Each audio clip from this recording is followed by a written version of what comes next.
There are moments in life when the truth doesn't arrive loudly. It slips in quietly, wearing a smile you trust. A single choice. A single person. A single moment you decided not to listen to your gut. And suddenly, everything you thought was safe begins to fall apart. This is my story. When Daniel first walked into my life, he felt like calm after chaos. I was a single mother, exhausted from surviving instead of living.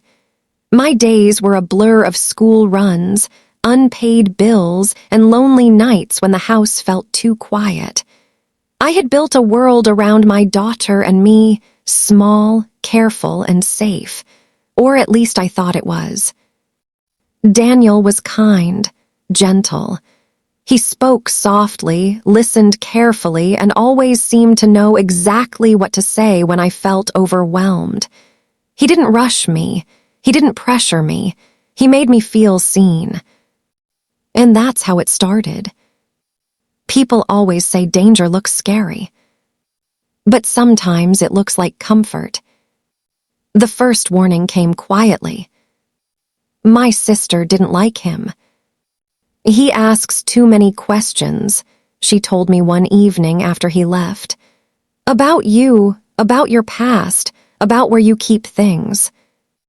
I laughed it off. He's just interested, I said. Isn't that what we want? But something in her eyes told me she wasn't convinced. The second warning came from my daughter.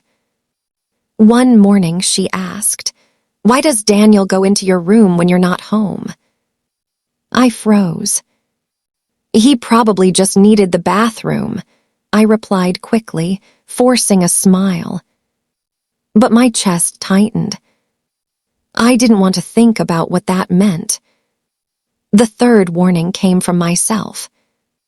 Every time Daniel touched my phone to check the time, every time he asked when I'd be home, every time he memorized my schedule a little too well, something inside me whispered, "This isn't right." But I was tired of being alone. And loneliness can be louder than instinct. So I ignored it. Daniel slowly became part of our daily life. He helped with groceries.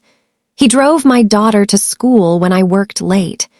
He fixed broken doors, replaced light bulbs, paid attention to every corner of my home. Too much attention. Still, I told myself I was lucky. He wasn't like the others. Then things began to disappear. Small things at first. A bracelet I loved. Cash I was saving. Important papers I was sure I had placed somewhere safe. When I asked Daniel, he would look hurt. "Why would you think it's me?" he'd ask quietly. "I'd never do that to you." And I would apologize. Because I wanted to believe him.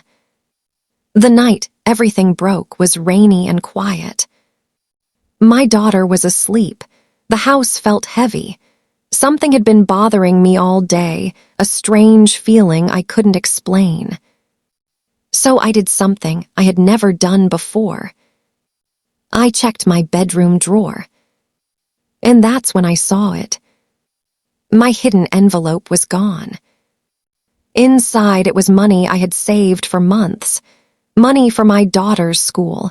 Money for emergencies. Money that meant safety. I sat on my bed, shaking. Daniel was the only person who knew about it. I didn't scream. I didn't cry. I waited. When he came home, I asked him gently, "Did you take something from my drawer?" He didn't even pretend to be surprised. He just sighed. "I was going to put it back," he said. "I needed it for something important." That was the moment I realized something terrifying. He had never seen my home as a place of love. He had seen it as an opportunity. Everything rushed back at once.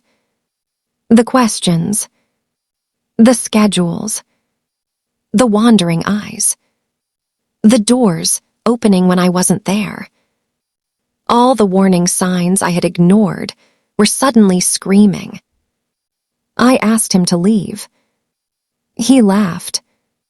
"You're overreacting," he said. But I was. I had finally woken up. That night, I locked every door. I held my daughter close. And I promised myself something I should have promised a long time ago.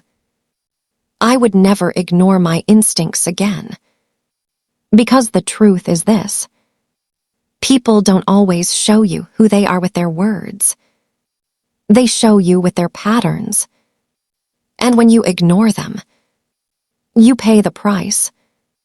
If you've ever stayed quiet because you were afraid to be alone, if you've ever ignored a red flag because you wanted peace, this story is for you. Sometimes the most dangerous thing you can do is not listening to yourself.